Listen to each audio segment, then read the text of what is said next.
This is Year 6 Maths for Tuesday the 2nd of June 2020 and the learning objective is I can use the language of ratio.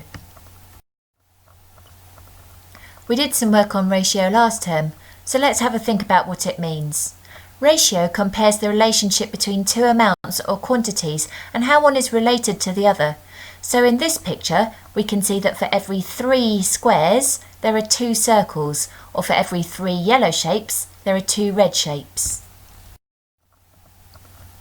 Have a look at this description and think about which picture fits it best. For every 3 eggs, there are 2 pieces of toast. Well, that description can't fit the first picture. There are 3 eggs, but there's only 1 piece of toast. But in the second picture, there are 3 eggs and 2 pieces of toast, so that picture fits that description. What about this description? Which picture fits for every 2 bananas there's 1 apple?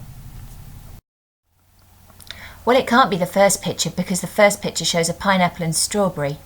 The second picture has a banana and apple, but there's only 1 banana.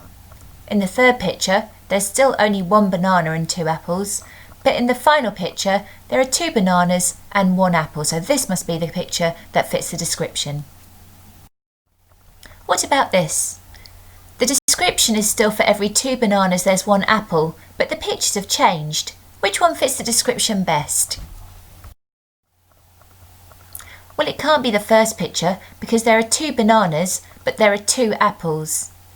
It can't be the second picture, there are still 2 bananas, but this time there are 4 apples. When we look at the third picture, there are 2 bananas for every 1 apple, so even though there are 2 lots of 2 bananas, there are 2 apples. This picture does fit the description. Now, pause the video and draw a picture to show 4 squares for every 1 circle. Your picture should look something like this, with 4 squares and 1 circle. What about this? Would this still be correct?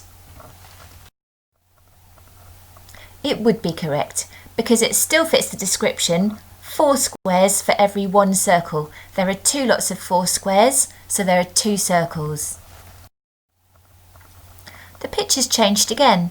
Does it still fit the description? For every 4 squares, there's 1 circle. If we move the shape slightly, we can see that it does still fit the description, because for every 4 squares, there's still 1 circle. Finally, what about this? Is this still correct? If we move the shapes again, we can see that this time it doesn't fit the description. There are 3 complete sets of 4 squares and 1 circle, but in the final set there are only 3 squares for the final circle, so it's not correct.